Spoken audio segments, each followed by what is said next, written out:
Azalpen argi izan behar du. Denbora inbertitu behar da ondo ulertzeko. Konfiantza eman behar diogu pertsonari. Oso, garrantzitsua da galdera egokiak egitea. Eta lasai atera behar da bulegotikan. Zuk nahi bezala azaltzen dizu norbaitek soilik lagundi ezazuke inbertitzen. Laboral Kutxa, banka kooperatiboa.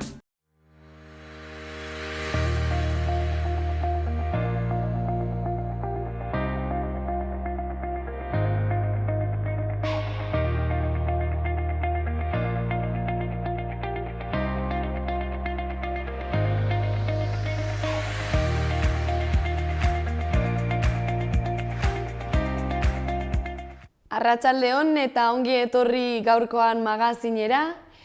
Platoan Gametik Kepa Aiekora izango dugu eta bestalde Comisiones Obrerasetik Joseba Ezeolaza etorriko da gurekin hitz egitera, baina orain hasi gaitezen betiko edukiekin. Gaur 2022ko urtarrilaren 20 da, ikus ditzagun gaurko efemerideak zeintzuk diren.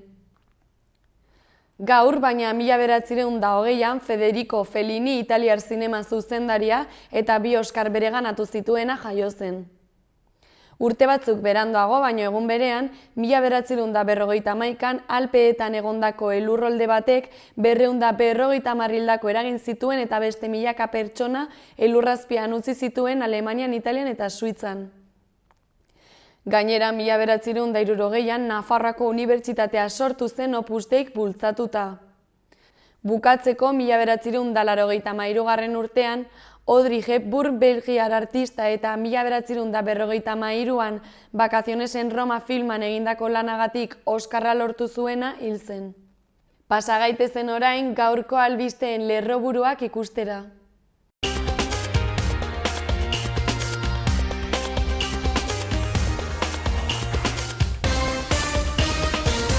Arratsaldeon eta ongi etorri bertan berri albistegira, gaur urtarrilaren 20 da, osteguna, hauek dira Iruñerriak eta Nafarroak utzitako albiste nagusienak. Asteazkenean 1869 COVID kasu erregistratu dira Nafarroan. Osasun departamentuak bere webgunean farmazietako autotestako positiboen berri emanen du. Suhiltzaileen erreskate teknikoko taldeak mendietako arriskuen gainean ohartarazten du eguraldi txarraren aurrean. Nafarroko 37 ikastetxe publikok aintzatespena jaso dituzte kalitatea kudeatzeko sistemangatik, hoien artean Elizondoko lanbide eskola. Nafarroak diru bilketaren 18% igoerarekin itxi du 2021, aintzineko urtearekin alderatuta. Nafarroa, Kantabria, Katalunia eta Euskadirekin batera esne ekoizpenaren kooperatiba eta familia beltzaintzaren eraldaketa iraunkorreko proiektu baten aurkezpenean parte hartzen ari da. ELA, LAB, UGT eta Comisiones Obrerasek deskaitasuna duten personen arretarako zerbitzu publiko eta duinak aldarrikatu dituzte. Elizondoko lanbide eskola Ayuda Contenedores gobernuz kanpoko erakundearen laguntzarekin Cabo Verde proiektua gauzatuko du. 22. korrikaren ibilbidea ezagutarazi du AEKak. Irujo kontseilariak Fitur 2022an iragarri duenez, Nafarroak erronkatzat du garapen iraunkorrean erreferente den helmuga nazional eta europarra izatea. Alfredo Sada elkarteak aurten hegazti migratzailei eskaintzen die bere erakusketa kolektiboa 29 artistaren lanekin, otsailaren 27 arte ikusgai kondestablen. 2022ko Euskal Nobela beltzaren asterako espota egin du hil beltzak.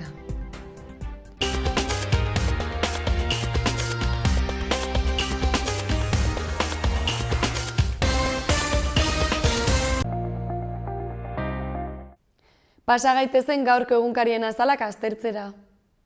Diario de Noticiasekin hasiko gara. Lerroburu nagusiak dio Estrasburgoko gorteak amaiera bidegabea eman diola Altsasuko auziari. Honen azpian argazki batek lagunduta horrela dio lerroburuak. Osasunak ez du bidea ikusten. Goiko aldean hori azpimarratuta alde batetik Nafarroa Fiturren erreskatean adierazi du egunkariak. Bestetik, beratik Olatzira 5 eguneko korrika nabarmendu du Diario de Noticiasek. Horretaz gain, Nafarroako, EAEako, Kantabriako eta Kataluniako 600 esne etxaldek indarrak batu dituztela azpimarratu du. Beherago, Iruñeko kartzelan COVID agerraldi batek 40 preso isolatu dituela nabarmendu du.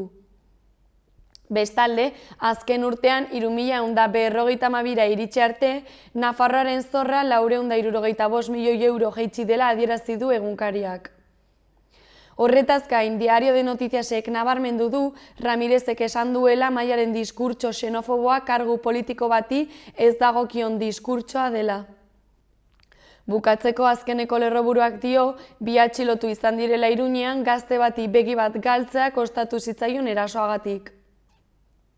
Orain Diario de Navarrara pasako gara. Lerroburu nagusiak dio, Nafarroan azken astean 1.400 pertsona baino gehiago COVID-az berrinfektatu direla. Beherago argazki batek lagunduta lerroburuak horrela dio. Porrota aurpegi onarekin, Osasunaren partiduari erreferentzia eginez. Horretaz gain, Valentziako egoitza batean izandako suteak 6 hildako utzi dituela ohartarazi du egunkariak. Bestalde, Iruñea eta Tutera kontran, tokiko finantzazio berri aurrera doala adierazi du Diario de Navarrak. Beherago, Nafarroak zor publikoa 465 milioietan murriztu duela azpimarratu du. Bukatzeko, 80 urteko 2 ahizpa ezin direla berako etxera itzuli nabarmendu du. Gararekin jarraituko dugu orain. Argazki batek lagunduta Aztalaren lerroburu nagusiak dio, Atristaini babesik ez emateak prozesuaren ekitatea ahuldu zuela. Beherago argazki batek lagunduta horrela dio lerroburuak. Realak Atletiko garaitu eta Anoetak ederki ospatu du kopako final laurdenetarako sarrera. Horretaz gain Estrasburgo Altsasuko gazteen eskaerak onartu ez dituela nabarmendu du Garak. Gainera, Kabakasen gurasoek erkorrekari aurrez aurre hitz egiteko eskatu diotela azpimarratu du. Bestalde, Omikron Nafarroan jada variante nagusia dela Delta atzean utzi ondoren adierazi du egunkariak. Bukatzeko mozketa lanak egiten ari zela beste langile bat hil dela ohartarazi du Garak. Orain berria egunkaria aztertuko dugu. 22. korrikaren ibilbideari buruzko argazki batek lagunduta horrela dio lerroburu nagusiak. 2180 kilometro hitzekin. Beherago, Estrasburgo Altsasuko gazteen salaketa ez duela onartu jakinarazi du berriak. Goiko aldean ezkerrean beste argazki batek lagunduta Guggenheimeko garbitzaileak erakundeen babes eske dio lerroburuak. Bestalde, Abdullah Arabiren aipua nabarmendu du berriak. NBR-en asmoa bada Saharako auzia barne gatazka baten gisa aurkeztea oso oker dago. Horretaz gain basoko langile bat Herrerako gainean adar handi batek jota hil dela ohartarazi du. Behean beste argazki batek lagunduta Maite Zigandaren aipuak horrela dio. Legea oso gogorra da etorkinekin eta ez dago aukera handirik. Bukatzeko Realak Espainiako kopako final laurdenetarako sailkatza lortu duela azpimarratu du. Euskal Herria Irratia bukatzeko lerroburu nagusiena Eduardo Santosen aipu bat da eta horrela dio. Xenofobiak ondoriak ditu, susmo bat piztu du eta hori ez da doakoa ahulenentzat. Bestalde beste aipu bat horrela dio AEKako Alizio Iribarrenek. Ziur gara korrika zoragarria izanen dela Iruñerrian, hartu beharreko segurtasun neurri guztiak hartuta ere. Bukatzeko Iruñeko espetxean COVID agerraldia izan dela azpimarratu du Euskal Herria Irratiak. Azalpen argi izan behar du? Denbora inbertitu behar da ondo ulertzeko. Konfiantza eman behar diogu pertsonari? Oso, garrantzitsua da Galdera egokiak egitea. Eta lasai atera behar da bulegotikan. Zuk nahi bezala azaltzen dizu norbaitek soilik lagun diezazuke inbertitzen. Laboral Kutxa, banka kooperatiboa.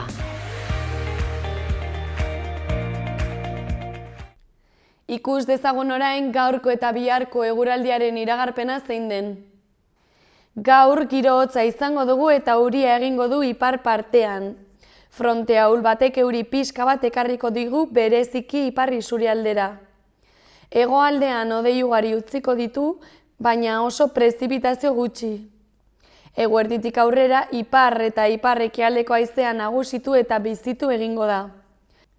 Temperatura maksimoak atzokoen antzekoak izango dira, baina orduek aurrera egin ahala freskatzera egingo du eta egunaren amaieran elur-kota 900 eta 1000 metro ingurura jaitsiko da. Ostiralean neguko giro hotza izango dugu hizpide. Temperatura aregiago jaitsiko da eta beroenak nekez iritsiko dira 5 gradu zentigradura barnealdean eta 8 eta 9 gradu zentigradura kostaldean. Zeruan hodei ugari izango dugu eta goizaldean eta goizan hemenka prezipitazio apur bat izan dezakegu ipar partean, baina oro har oso gutxi. Elur maila 500 eta 700 metroren bueltan egongo da goizean. Arratsaldean eta gauean ostarteak zabalduko dira barnealderan bereziki.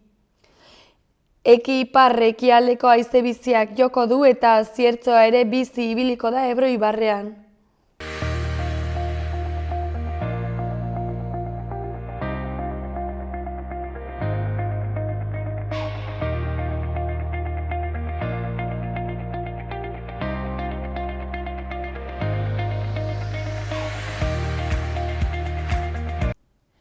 Gaurkoan, Kepa Aiekora, Egametik etorri zaigu gurekin hitz egitera. Kepa, egin duzu ikerketa bat, Nafarroan frankismoaren garaian gero disidenteek pairatu zuten errepresioari buruz. Kontatu guzu pixka bat, Kepa. Bai. Guk horretan egin baino guk egin duguna izan du da lagundu. Lagundu eta bidaire egokiak izan hori aurrera eraman ahal izateko, ezta? Eta, niri iruditzen importantea momentu honetan kokatu behar dugula zer, noiz eta zer, eta bereziki zergatik egiten den hau. Orain dela urte batzuk, aprobatu genuenean LGTBI legea, hor aldaera bat egin genion memoria historikoaren legeari. Eta ezarri genuen, hau bezalako ikerketak egin behar zirela, eta arreta eman behar zitzaiola eta hor memoria historikoari. Jakin behar dugu, zer gertatu zen frankismoaren garaian, jakin behar dugu zenolako sufrimentuak izan zituzten pertsona horiek, eta jakin behar dugu zenolako egoeratan dauden pertsona horiek momentu honetan. Ze horietako batzuk bizirik daude, eta arreta berezia behar dute, eta jakin behar dugu zer nolako ibilbide izan duten bizitzan zehar, eta zein egoeratan dauden oraingo honetan. Orduan, behin momentu horretan kokatuta, hasten da ikerketa, eta nola ematen da ikerketa hori, ze pauso eramaten dituzu? Ikerketaren izenburua bada LGTBI komunitateak frankismoaren garaian pairatutako errepresioa eta sufrimendua. Baina gauza bat azpimarratu behar da, ez zen LGTBI komunitateri garai horretan. Dena zen sexu-genero disidentzia. Eta gaur egun homosexualitza ditu eta gauza bat ulertzen dugu. Baina garai horretan asko zabalagoa zen. Homosexuala zen, frankismoak ezarritako eredutik, sexu-genero eredutik ateratzen zen oro. Hor sartzen ziren gizon homosexualak, hor sartzen ziren emakume lesbianak, hor sartzen ziren transpersonak, eta hor ere sartzen ziren prostituzioa ogibide zuten pertsonak, bereziki gizonak, ezta? Eta orduan horretan, horiek oraingo honetan datu faltso bat ematen digute, ze gero kalkulatzen baldin badugu, esaten dute horren beste homosexual, eta jende asko pentsatzen du horren beste gizon. Baina esan beharra dago hor bat direla, hola sexu-genero disidente guztiak eta zaku berean sartuak, ezta? Bai. Hori, ja hitz egin genuen hasiera-hasieratik, eta ikusi genuen, nolabait ere, bereizteko beharra zegoela, ezta? Baina bereiztea zaila da. Eta zaila da datu askorik ez dagoelako. Eta zergatik ez dago datu askorik? Ukatzen dituztelako. Badago lege bat, esaten duena 50 urtetik behitiko dokumentu ofizialak eta babestuak daudela, eta bertan dauden datuak ezin direla konsultatu. Honek badu irakurketa bakarra? Ez. Zenbait tokitan historialarei aukera ematen zaie ikus ditzaten zenolako prozesuak izan diren, zenolako zigorrak izan diren, baina beti ere ikerketa orotan eskutatu edo gorde behar dituzte pertsona horien izena-bizenak. Nafarrakoak Zaragozan daude, eta Jofriri ukatu egin zaio haue guztiak ikustea. Beraz, ditugun datuak ez dira denak, ditugun datu guztiak eta askotan dira beste nonbait aurkitu ditugulako edo testigantzen bidez. Eta zergatik ukatzen zaio Jofriri dokumentu horiek ikustea? Erabaki politikoa da. Erabaki politikoa da, eta guk badakigu Nafarroako senataria den Koldo Martinezek aleginak egin dituela, ministroarekin berarekin hitz egin du hau gerta ez dadin, baina oraindik ez dugu lortu, tira horiek ikustea, ezta? Eta orduan, guk beste bide bat jorratu dugu, eta beste bide bat izan da, ikerketa honetan bilatzea testigantza kontatzen zuten pertsonak. Orduan bide bikoitza dugu. Batetik zer ikusten aldugun, baina zer ikusten aldugun hor arrastoa utzi dituzten gauzak. Hau da, errepresioa jakin badakigu izan dela, baina gero prozesu judizialak ez ziren modu berean aplikatu. Hemen badugu klase soziala aipatu beharra, mundu guztia ez zen errepresialiatua izan modu berean, ez da berdin langile batek izan zezakeen errepresioa, edo klase sozial altuko pertsona batek zenolako abantailak zituen toki jakin batean, deserosoa zen egoera batean, erregimenaren ustez, desegokia zen egoera batean, hartu, baina gero pertsona hori libre geratzen zen. Orduan hori da lehenengo ondorioa. Lehenengo ondorioa da frankismoak aplikatu zituela bere legeak eta klase sozialak izan zuela eragin handia. Eta era berean, genero ikuspegitik egiten baldin badugu azterketa, ikusten dugu emakume gutxi izan zela hor errepresialiatua modu judizialean, baina horiek nahiko errepresio soziala zuten, ezta? Pentsatzen zen, emakumeek ezin zutela garatu berezko sexualitaterik gizon bat gabe, eta hori gizonen kontua zen. Orduan, testigantzak.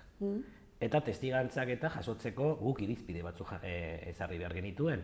Jofrirekin, historialarekin egin genuen bilera bat, eta pentsatu genuen, zer norako jendea elkarrizketatu nahi du. Lehenengoa, errepresioa jaso zutenak, baina, errepresioa zer den definitu egin behar dugu. Eta orduan, nolabait ere, kartzelak, atxiloketak, zera errepresio soziala, hori lehenengoa. Bigarrena, sexilioa. Zer da sexilioa? Sexilioa da handiagoa den beste hiri batera joatea nolabait ere askiago bizi ahal izateko. Eta hori Nafarroan bizi zen jende askok, Iruñan bizi zen jende askok, badakigu Bartzelonara joten zela bereziki, baina horietako hainbat ere Bilbora joten zen. Hor anonimatoa handiagoa dagoelako, ezta? Hirugarrena zen landa eremuan bizi ziren pertsona horiek zenolako bizipenak izaten zituzten, eta hemen azpimarratu behar da, ez dela berdin, Baztan Erribera aldeko herri txiki batean bizitzea, edo Iruña bezalako toki batean, ezta?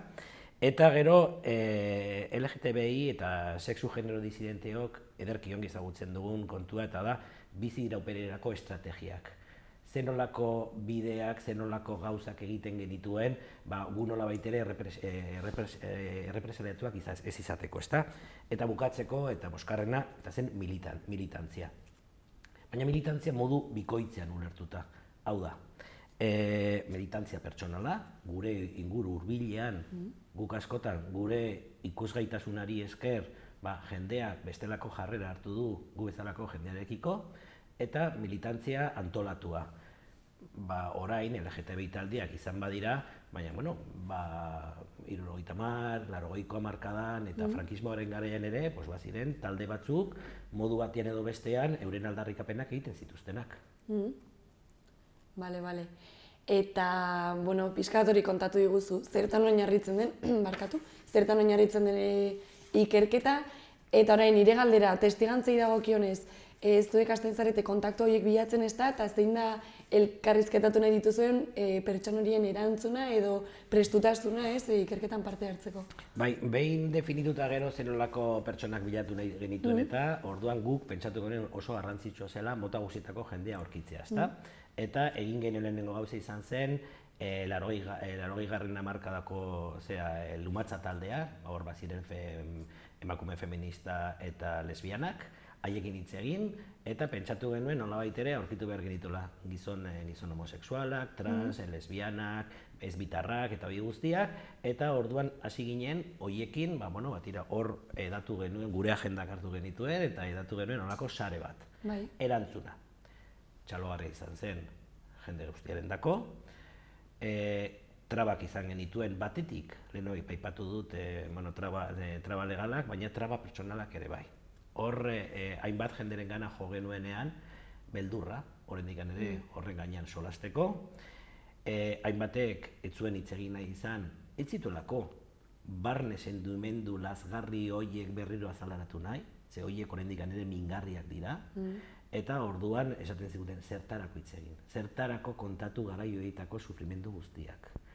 Eta gero ikusi ere egin dugu pertsona batzuk hil direla, eta beste pertsona batzuek ez zuten behar bezalako gaitasuna kontatzeko.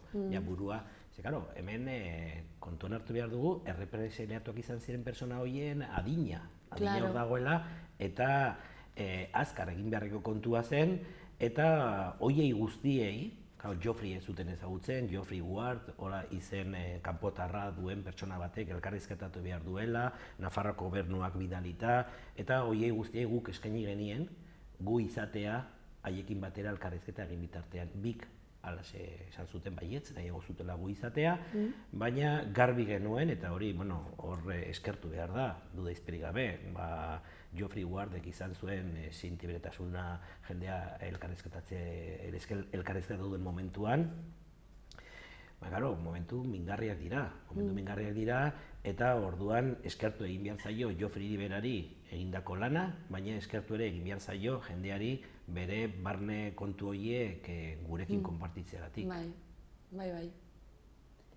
Eta hau ikerketan parte hartu duzuenei dagokionez, baina gero zuek plazaratzen duzuenean ez ikerketa hau, zein da jendearen harrera ez edo nola hartzen dute herritarrek horrelako ikerketa bat edo proiektu bat? Oraindik goiz da hori jakiteko. Momentu honetan egin da lehenengo bertsioa, eta bertsio hori eskuragarri dago Nafarroako Memoriaren Institutuan, nahi duen orok. Pare bat eskutitz izan dira eskuineko aldizkari egunkari batean, eta nolabait ere kritikatu, hor agertzen den informazioa, eta aipatu ere egin dute, Estatu Espainolean ez ezik beste hainbat tokitan ere egiten zela gure kontrako errepresioa. Egia da, patriarkadoak 11 bide ditu, eta gurean ez ezik beste hainbat herrialdetan ere izan da horrelako sufrimendua eta horrelako errepresioa, ezta? Nik hemen badaramat gaur triangelu arrosa, bai? Gaur egun LGTBI komunitateak bereziki guk erabiltzen dugu hortzadar bandera, ezta? Horrek aniztasuna erakusten duelako. Baina hau, nazien konzentrazio eremuetan homosexualak identifikatzeko erabiltzen zen, ezta? Triangelu inbertitua. Inbertitua da, eta inbertitu hitza da, hor frankismoaren garaian ere erabiltzen zuten izena, ezta? Guri iruditzen zaigu importantea dela orain oroimenean hau bezalako ikurra eramatea, jakitea nondik gatozen, nahi duen orok badu eskubidea, badu aukera oraingo honetan Memoriaren Institutora joateko eta ikusteko proiektu hau. Espero dezagun, epe laburrean hor Zaragozan diren dokumentu horiek ikusteko aukera izatea, eta testigantza horiek gehitzeko posibilitatea. Testigantza horiek importanteak dira jakiteko nondik gatozen, jakiteko momentu honetan, hor, eta hori talmalgarria da, entzuten diren irainak oraindik ere, garai horretako irain nagusiak izaten zirela, eta orain badugula errepresioa, bestelako errepresioa, egia da, askotxo egin dugula, eta egia ere badugula bide luzea oraindik ere benetako anistasuna baloratzen duen gizarte batean bizitzeko. Bai. Eta, horren arira pixka bat, zuek, kepaztuk zer uste duzu, zer ekarpen mota egin dio zuek gaurko gizarteari, duela urte batzuetakoa, hori ikerketa bat eginez, gaurko gizarteari zer ekarpen mota egin dio zuek? Hemen garrantzitsua da, eta nik uste dut paralelok izan direla mugimendu feministak eta LGTBI mugimendua, ezta? Mugimendu feminista izan da, mugimendu transfeminista izan da, planto egin duen lehenengo mugimendua heteropatriarkatuari, ezta? Planto egin dio, eta esan du, ez, hemen jendartean hemen gaude, eta ez dugu ez gehiago eta ez gutxiago eskatzen, erabateko berdintasuna eskatzen dugu. Guk egin duguna izan da, lehenengo izan da ikusgaitasuna. Baina jakin badakigu ikusgaitasuna askotan zaila dela, eta horrek baduela, horren ordainean badela zigorra, badela represioa, badela bazterketa, ezta? Eta tinko eutsi diogu. Atzo izandako mintzaldi batean komentatzen zuten nola izan den frankismoaren garaian bertan ere, baziren trans emakumeak eta borrokan. Eta polizia etorri eta mugitu ez. Zergatik ez ziren mugitzen trans emakume horiek? Ez zutelako zer galdurik. Bai? Ukatzen zaizunean, zer zaren izateko eskubidea, ez duzu deus galtzen, eta orduan lehenengoa da, lehenengo pertsonean agertzea, ezta? Eta hori egin dugu urtetan barrena, egan taldean, lumatza taldean, LGTBI gainontzeko taldetan dauden pertsonek horixe egin dute. Horixe egin dugu, eta izan da, hemen gaude, zuk adina eskubide ditut naizen bezalakoa izateko, eta gainera ere gehiago esango dut. Nik zalantzan jartzen ditut, orain arte, cis heteropatriarkatuak ezarritako neurri guztiak. Ni disidente, sexu genero disidentea naiz, nik bestelako gizartea, bestelako indartea aldarrikatzen dut, eta nik zuk adina eskubide dut ozenki esateko nor naizen, eta nahi dudan bezala agertzeko munduren aurrean. Horixe izan da, eta nik uste dut azkenengo urte hauetan, eta garbi dago, belaunaldi berrietan, nolabait ere, sirimiri honek busti egin dituela gazteak, eta orduan baditu gazte batzuk askeago bizi dutenak, euren sexualitatea, eta askeago esaten dutela nor diren, ez sentitzen diren, nor diren benetan. Osongi. Eta, bueno, Kepa, imaginatzen dut hemen proiektua ez dela bukatzen. Hemendik aurrera zer? Bueno, hemendik aurrera, hemen guk borroka bide asko ditugu, ezta? Batetik, garbi dugu memoria hor dagoela, garbi dago memoriarako transmisio egokiak diren bideak jorratu behar ditugula. Egia ere bada, orain honetan, kezka handienetako bat dela nola jokatu adineko jendearekin, ze gero, denok, eta askotan gertatzen da, ezta? Persona homosexual, persona lesbiana bat, persona trans bat ahitzen dugunean, beti pertsona gazte bat etortzen zaigu burura, edo pertsona gazte bat etortzen zaigu burura jende askori, baina gure zahartu egiten gara, bai? Eta orduan ikusi dugu hainbat tokitan, berriro pertsona horiek euren izateko modua ezkutatu behar izan dutela hor zenbait tokitan, ezta? Orduan, honi ere irtenbide egoki bat bilatu behar zaio. Egia da, instituzioek badutela euren lana, egia da, importantea dela, berariazko formakuntza ematea egoitzetan dauden egoilarrak egoki zaintzeko, protokoloak zehaztu eta hori guztia, baina neurri berean gizarte eraldatzailea defendatzen dugunok, edo bestelako borroka defendatzen dugunok, garbi dugun bestelako bideak pentsatu behar dugula gure zartzarorako. Eta bakarrik egoitzetan egoteko aukera bat, nahi duenaren dako, baina bestelako bideak. Orduan hori dugu bat. Baina gero, gure sexu genero disidentzia, gure sexualitatea, jaiotzen garenetik bizi garen eraino. Hor momentu hori ailegatu arte, badira momentu diferenteak. Hor badira eskoletan zenolako bizipenak dituzten. Eta esan beharra dago, oraindik ere, tamalez, eskoletan gehien aditzen den iraina dela marikoi. Eta horrek, hitz hori bidaide izan dugu, jende askok jakin du zer den irain baten bitartez. Orduan, pentsatu behar dugu nola benetan, ezi gure gazteak berdintasunean bizi ahal izateko. Nola garatu bizitza proiektu bat inolako murrizketari gabe. Eta orduan, lehenengoa da ezagutza, lanketa, alduntzea geure buruak, eta gero, hemen ja gu ez gara, inola ere, ez du inoiz tolerantziarik eskatu. Tolerantziak nolabait ere mailak markatzen ditu, bai? Nik onartzen duzu izatea, ez guk ez dugu inoren onarpenik behar. Guk nahi duguna da, berdintasunean jaio, berdintasunean ezi, eta berdintasunean hil. Bai, horrela da.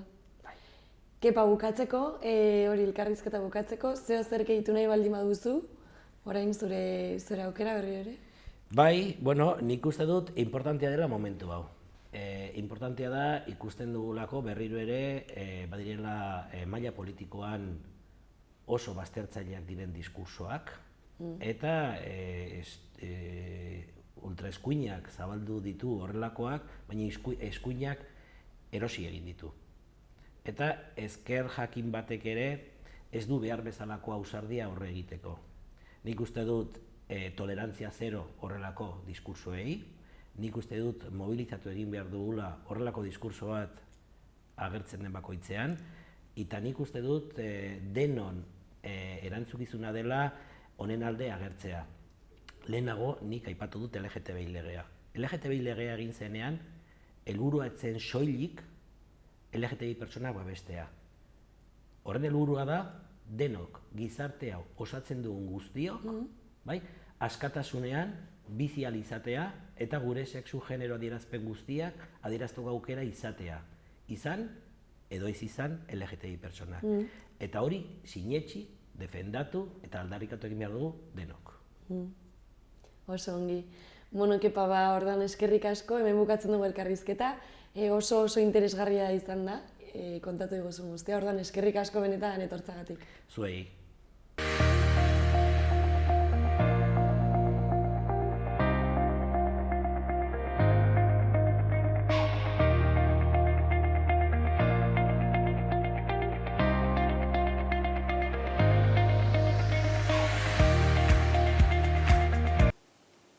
Ikustitzagun gaur Iruñerriko udaletako albisteak zeintzuk diren. Nork zaintzen dugu arte, zainketei buruzko diagnostikoa eztabaidarako 2 saio antolatu dituzte. Otsailaren 4 ostirala 5:00 uharteko emakumeak edozein adinetarako, eta otsailaren 11 ostiralaz 5:00 guraso elkarteak kolektiboak eta herritarrak. 2 saioak kulturetxeko areto nagusian izango dira.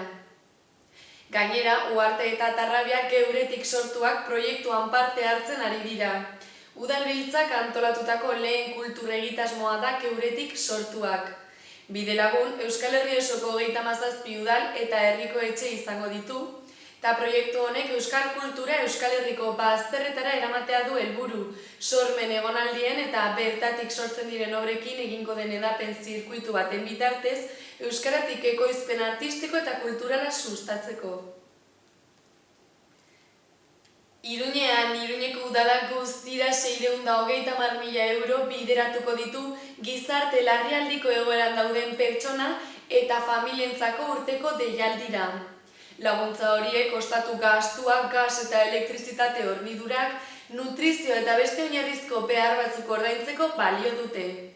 Deialdiaren onarpena arindu eginda, urtearen hasieran martxa egon zedin eta urtarrilaren lehen egunetik eskaerak onartzen hasi ahal izateko. Bestalde, Alfredo Sada elkarteak aurten hegazti migratzaileei eskaintzen die bere erakusketa kolektiboa. Erakusketa Kondestabeden jauregian bizitatu daiteke, lehen solairuko lehenengo eta bigarren aretoan otsailaren 27 arte. Hegaztiek mendien, ozeanoen eta basamortuen gainetik egan egiten dute, ez daude mugen, testen eta txertoen menpe azken finean, hegaztik lurra beste modu batean ikusten dute. Horregatik guztiagatik Alfredo Sada elkarteak horiek aukeratu ditu urteroko erakusketa kolektiboaren ardatz gisa.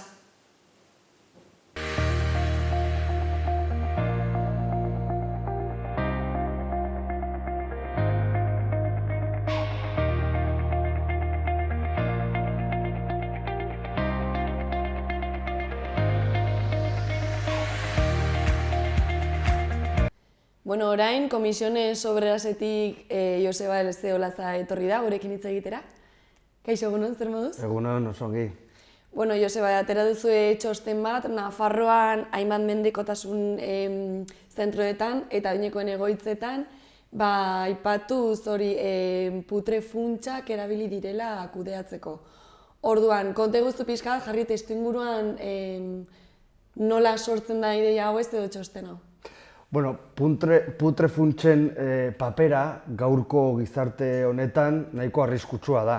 Ez daude bakarrik menpekotasun arloan, baita ere askotan entzuten dugu teleberrietan etxe bizitzak kudeatzen dituztela, negozio bezala ulertzen dutelako. Madrilgo erkidegoan ikusi dugu ere osasun zentro asko edo ospitale asko kudeatzen dituztela, eta guk hori ikusita galdetu egin genion gure buruari menpekotasun gune horrietan paper oso zaila eta oso traketsa eragiten zutela hemen ere Nafarroan, ez? Askotan berri horiek ikusten genituen teleberrietan eta uste genuen hemen Nafarroan ez zeudela putrefuntz horiek, baina ikusi dugu gure txostenaren ondorioz sekulako eragina dutela baita hemen Nafarroan. Bale, orduan, Joseba, konta iguzu, nola heltzen zarete edo nola ikusten duzuen Nafarroan ere eragiten duela? Konta iguzu pixka batez, nola ematen da momentu hori edo ikerketa hori?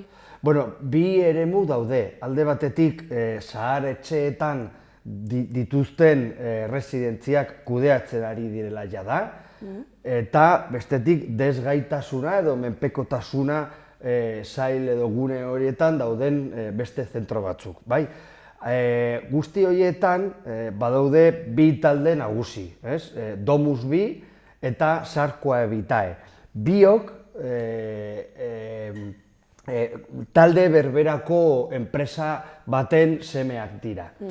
Enpresa hori, Jersey Irland dauka bere domizilio soziala edo hor ari da bera nolaitere operazio fiskalak egiten.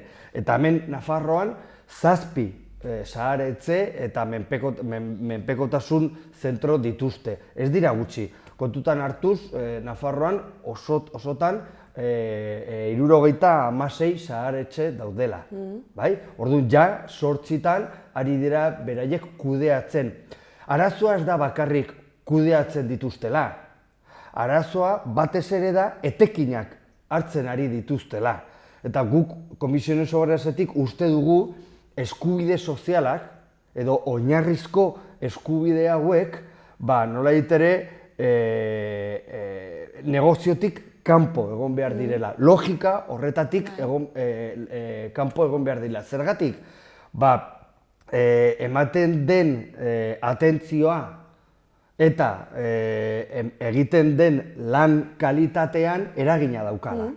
Pandemian ikusi genuen arazo bat. Nafarroko gobernuak egin zuen COVID-aren ostean edo momentu latzen ostean egin zuen auditoria bat. Enpresa independiente batekin egin zuen auditoria hori. Bueno, auditoria horren konklusio bat, ondorio bat izan zen, enpresa pribatuetan edo enpresa pribatuak zeuden zahar-etxeetan COVID-a gogorragoa izan zela.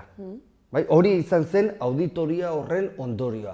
Zergatik, enpresa pribatuek etekinak ateratzen dituztelako eta adibidez gure langileek askotan esaten digute, gure afiliatuek askotan esaten digute, hori martxoan, apirilan, ekainan, 2019ko 2020ko pandemia urte horrietan esaten ziguten, adibidez, musukorik ez ziotela ematen, edo epiak deitzen genuen ez ziotela ematen, gelak ez zutela ematen, zergatik etekinak atera nahi dituztelako enpresa pribatu hauek, eta nondik ateratzen dituzte enpresa pribatuak etekinak murriztekekin, ez? Eta murrizketak, barkatu, noren kontra doaz, zaharen kontra eta langileen kontra.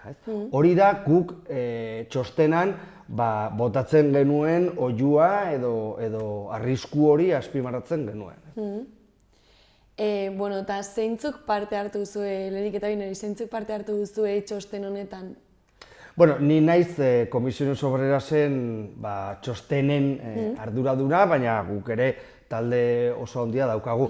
Baina batez ere, eta interesgarria da egiten duzun galdera, guk prentsaurrekoa eman baino lehen hogei delegatu sindikalekin egon ginen eztabaidatzen, ez? Eta hoiei ere gure txostena aurkeztu egin genien. Beraiek direlako, nolait ere, gure aurpegia, gure belarria eta gure begiak hor, zaharetxe horietan, ez? Eta lehen esan ditudan bezala, beraiek txostena aurkeztu egin genuen egunean, normalean emakumeak dira gainera langile gehienak, arlo oso prekarizatua dagoela, behin-behinekotasuna oso altua da, temporalitatea oso altua da, eta prekarietatea ere oso altua da, eta soldata gutxi daukate, eta psikologikoki ere lan oso gogorra da. Arazo guzti horiek guk txostenan nolait ere zerrendatu eta deskribatu egin genituen. Niretzako gero beste hausnarketa bat egin behar dut, eta da hausnarketa morala. Ez bakarrik kudeatzeko kalitatea bermatu egin behar dugula, baina baita ere gure diru publikoekin, zurea eta gurea, nolait ere ibilbide moral bat izan behar du. Hau da, ezinezkoa da gure diru publikoa, Nafarron diru publikoa, Jersey Irlan amaitzea. Eta hori da gertatzen ari dena.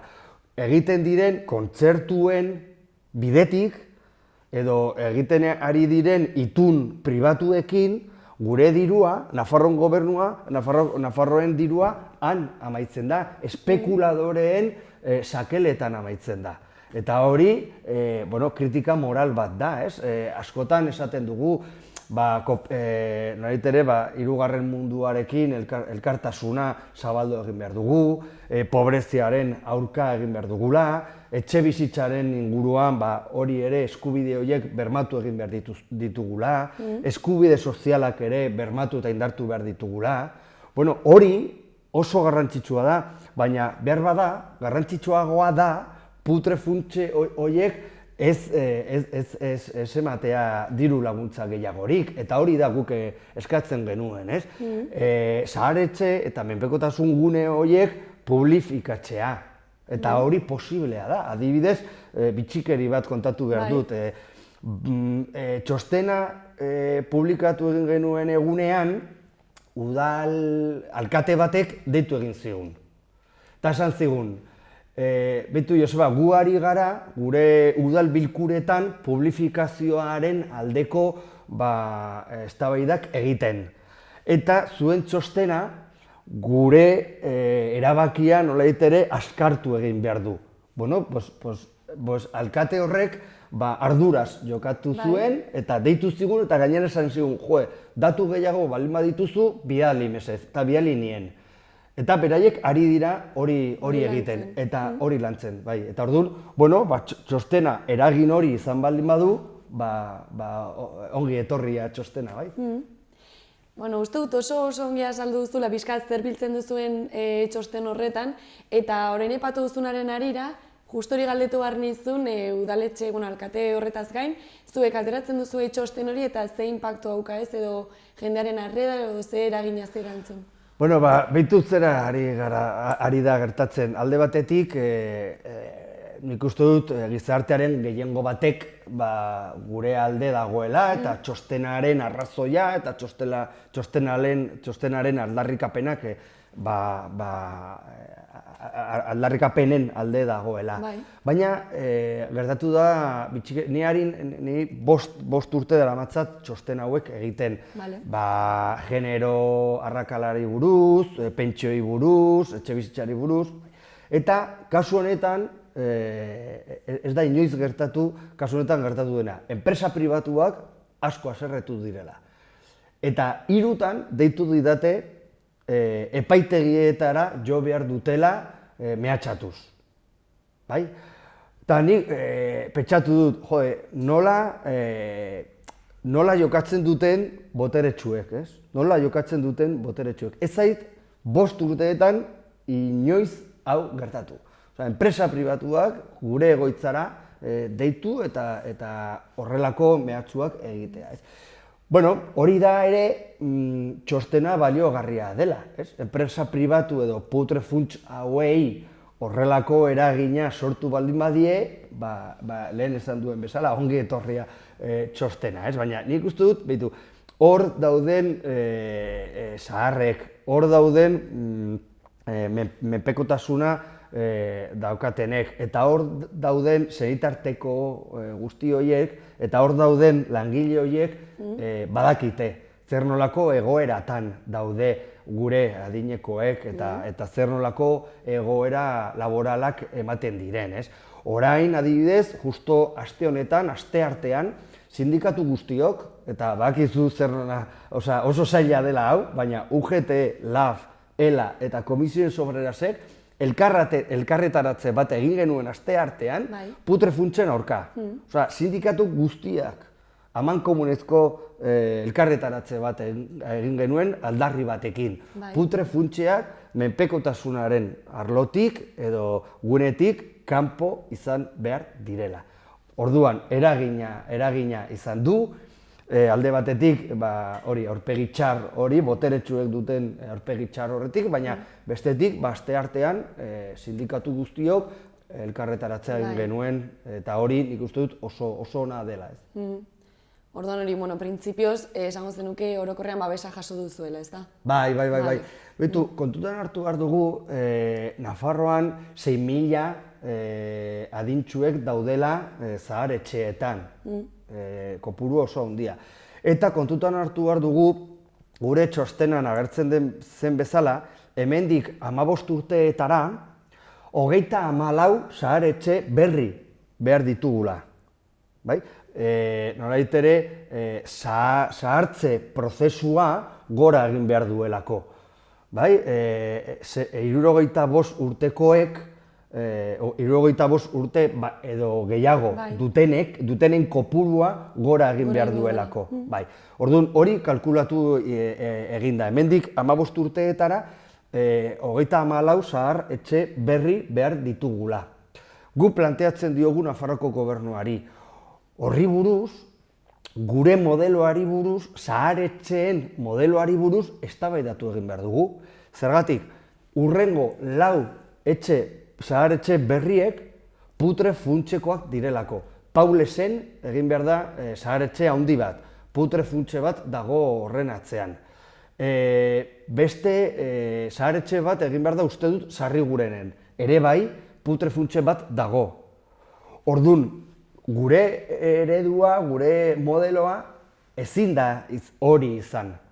34 zahar etxe behar baldin baditugu, guztiak ez dira putre funtseen esku egon behar, ez? Orduan guk horregatik esaten dugu, hau da egoera, oso larria da egoera, baina eske etorkizuna, horri buruz ez baldin badugu eztabaidarik egiten, eta ez baldin baditugu gaur orain neurriak ja jartzen, putre funtse horien papera eta politika gora egingo du, ez?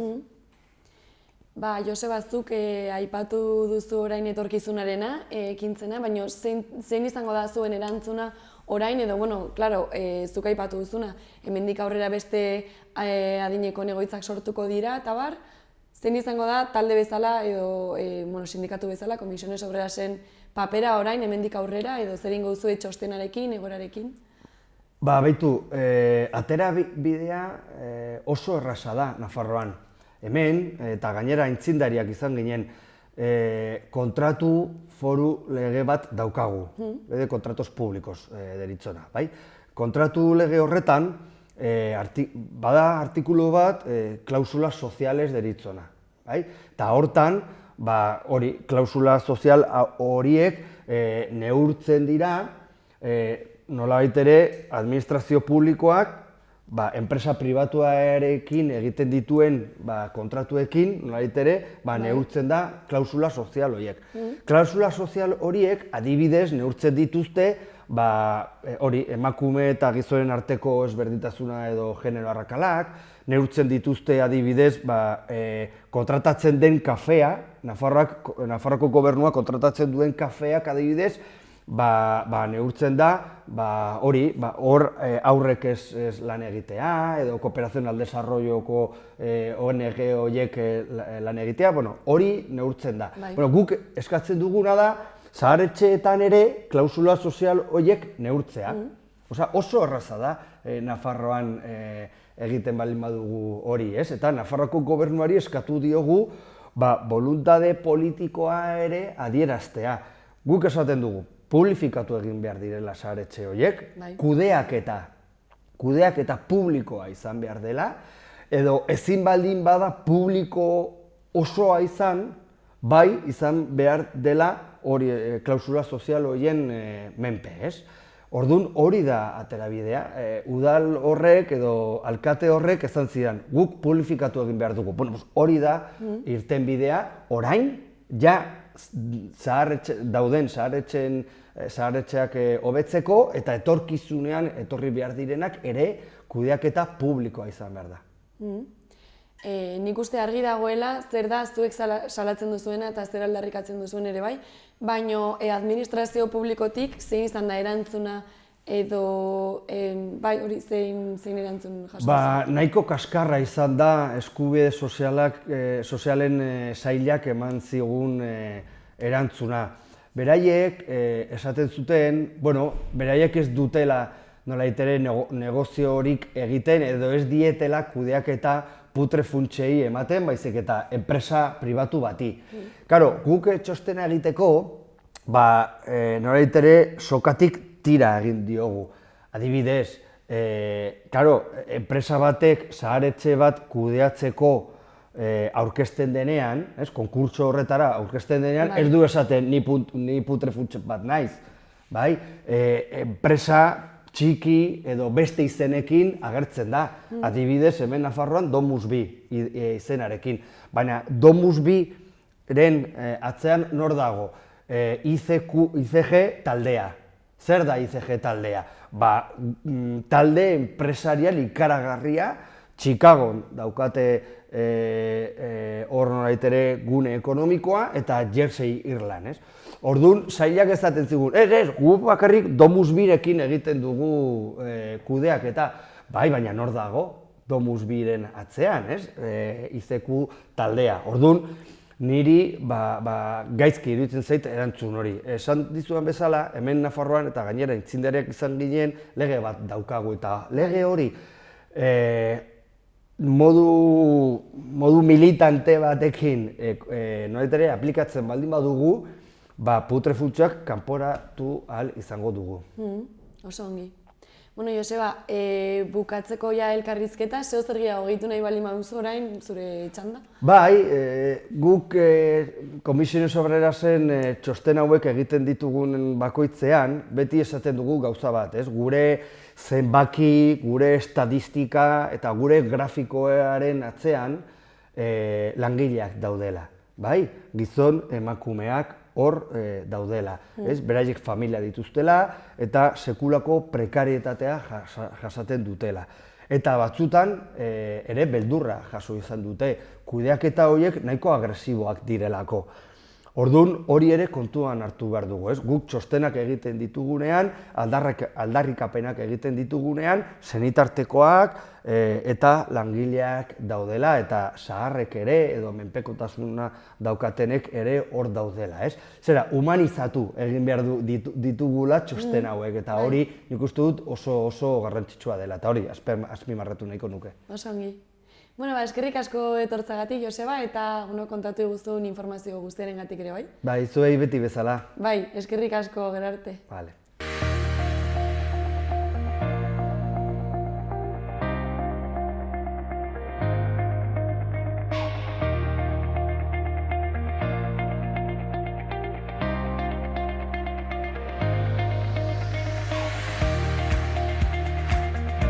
Eta hau izan da guztiak gaurkoz, eskerrik asko zuen arretagatik eta bihar arte.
Azalpen argi izan behar du? Denbora inbertitu behar da ondo ulertzeko. Konfiantza eman behar diogu pertsonari? Oso garrantzitsua da Galdera egokiak egitea. Eta lasai atera behar da burugotikan. Zuk nahi bezala azaltzen dizu norbaitek soilik lagun diezazuke inbertitzen. Laboral Kutxa, banka kooperatiboa. Gobierno de Navarra. Nafarroako gobernua.